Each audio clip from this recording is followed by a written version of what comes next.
Hey y'all, it's Nathan here with the Garrett Racing Team.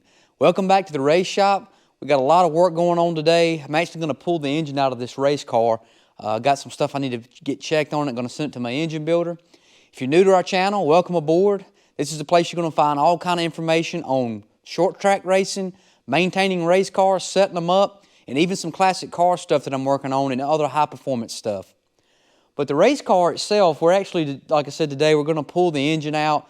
Gonna basically send it to my engine builder. Got to do some work to it. I think I've got maybe a slight head gasket that may be letting go on me because we started having some heating issues last season. Probably would run about 240 sometimes at the end of a race, which is never good. I mean, we would rather run about 210, but the car was getting, hot, and I don't want to mess up anything else if it's something simple like that. If we just take the engine out, take care of it, and be done with it, and just not have to worry about it. So that's what we're going to do. We got about a month and a half or so before our first race, so hopefully we can get it down there and back in the car.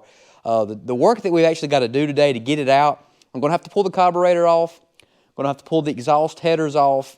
I'm going to have to undo my power steering pump, take it off from the motor plate, and unhook my wiring and fuel lines to it. And from there, we should be able to loosen the bolts at the motor mounts on the front and rear and get it out of there with our cherry picker. So we got all that. So I want to show you all that stuff. Should be good, should be informative. And guys, if you hadn't already, like this video, share it, subscribe to it, and hit that notification bell. You'll get notified every time we have new videos out. And check out my Garrett Racing Team Facebook page. All right, y'all, let's get in here and get to it, and let's get on this ride. Thank you.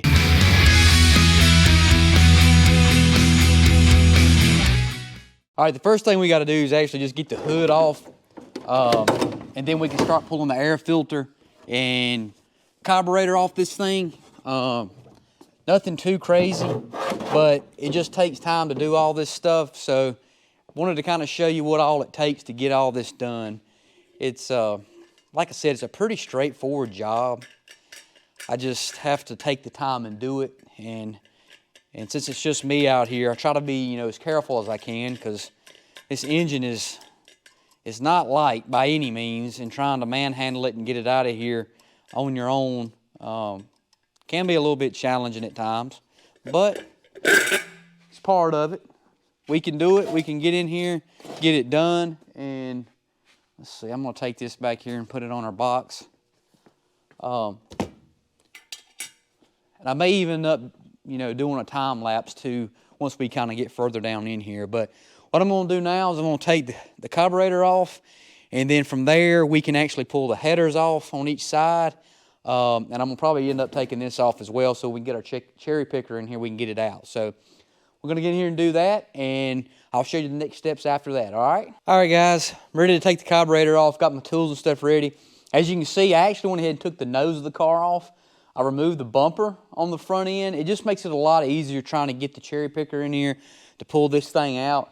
And it's a lot more ease of access.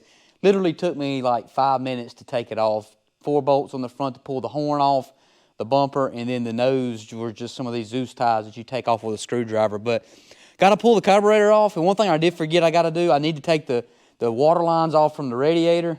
So that's going to have to be drained down. But as you can see, here's our radiator here. Got our screen on the front.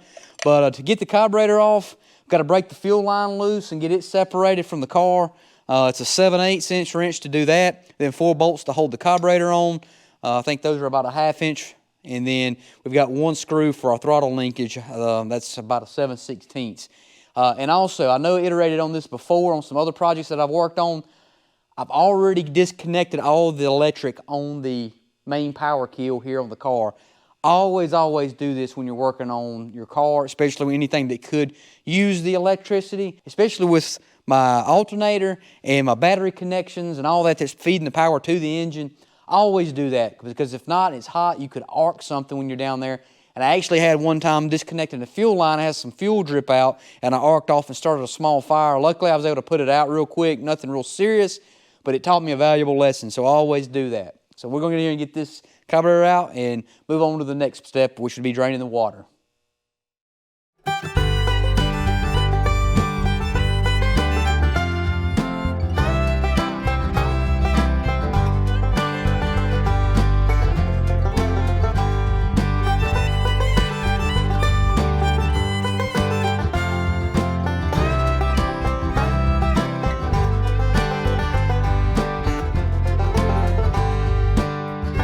We got the carburetor pulled off now. I actually installed my, I guess you'd call it like a carburetor plate or intake plate. This allows me to pull the engine out of the car. So we've got 3 holes right here we can hook a chain into and roll the cherry picker in here and get it right out. So it makes it real nice and easy to pull the engine out. So we got the carburetor sitting over there. It'll be good and out of the way and kept clean. Another thing that I always like to do is on our fuel lines, I like to keep the ends of them kind of wrapped in a rag or a cloth or whatever you want to call it, just to keep dirt out. So when we hook it back up, we don't have to worry about any contamination getting inside of our carburetor and giving us issues. So the next step we're going to do now that the carburetor's off and the fuel system is more or less disconnected, I still got to unhook it from the fuel pump on the bottom, but I'm going to unhook our coolant system now. So I'm going to unhook our main water line going into our radiator here and our overflow here, and also our big radiator hose that goes on the bottom, and probably going to have a little bit of drainage that I got to get out. But once we're done with that, I'm going to also unhook our feed lines coming in for our overflow for our expansion tank, and also our sending units for the temperature that we have. So going to get all that unhooked, and then we'll move along to getting our headers and some of the other miscellaneous stuff off as well.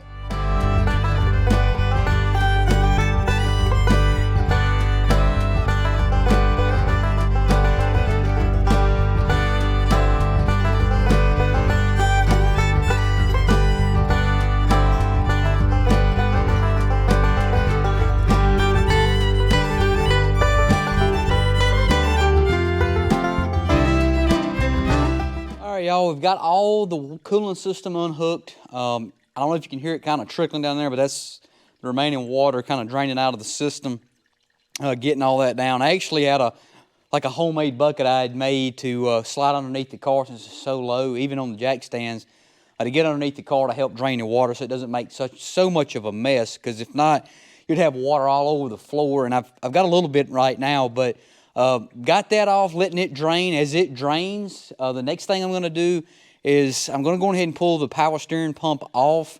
Since it is connected with hydraulic fluid, I guess you'd call it, or power steering fluid, in the rack and pinion steering system here, I don't want to disconnect any of those hoses if I can help it, to keep it from draining out and making a mess with the oil and everything. So I'm going to go ahead and pull that off and kind of lay it to the side. The next step I'm going to do is unhook my sending unit for my oil pressure and my oil temp gauge on the back side of the engine. And I'm also going to start unhooking my fuel lines to my fuel pump and any of the additional wiring that's coming in. So once we get that done, the last steps will be actually rolling the cherry picker in here. I'll have to take this panel off inside the car to get down inside there to reach the rear motor plate bolts. And then we can pull the engine out, guys. Oh yeah, I forgot, I got to pull the headers off too. So we'll go ahead and do that. I'm going to go ahead and disconnect all this stuff and get the headers pulled, and then we'll do this last. So let's get in here and get to it. Probably haven't even been 30 minutes yet, y'all. So I can get this engine out in about an hour if I'm working at it. So got all the tools and stuff lined up. Really makes a nice, easy job.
right, so we got all the auxiliary stuff disconnected from the car now. Really the only thing holding this thing in here are the 6 bolts on the front of the front motor plate, 9/16 bolts, and then I guess probably 6 or 7, maybe 8 on the back on the rear engine plate that we've got to get out. So we're going to do that now. I'm going to unloosen all those, get those pulled, and the good thing about it is on the rear engine plate, once I get the bolts out, the block itself actually has like dowel pins that stick out that holds the engine where it's at, kind of keeps it stationary, so that once I'm ready to pull it, I can kind of pull it forward and up and out and get the engine out without actually having the bolts in there. So it makes it easy, and plus it's safe too. So we're going to get in here and do that, and then we'll actually have the engine out here, man.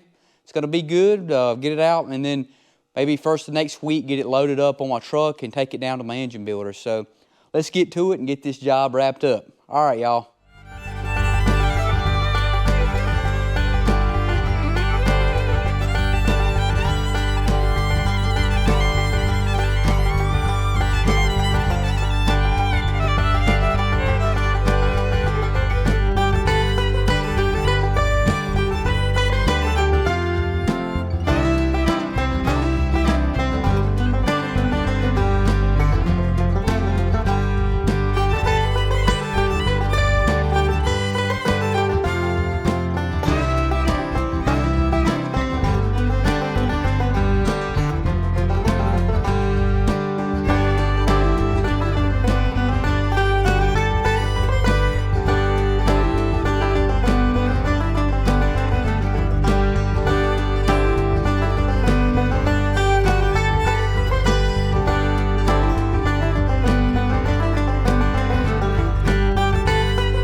All right, y'all, here she is. Got the engine pulled.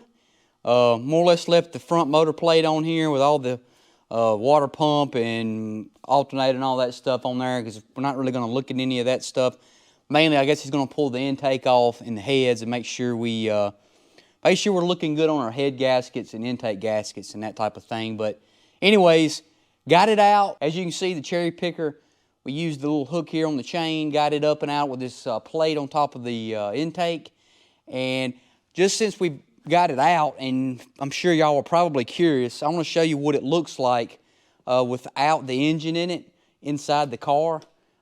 This is something that, well, you may or may not be interested, but we're going to take you over here and just kind of give you a little walk around. So as you can see, we got the engine out of this thing. You can see the distributor. Now, this is what our clutch and flywheel looks like, y'all. Look how little bitty that clutch is.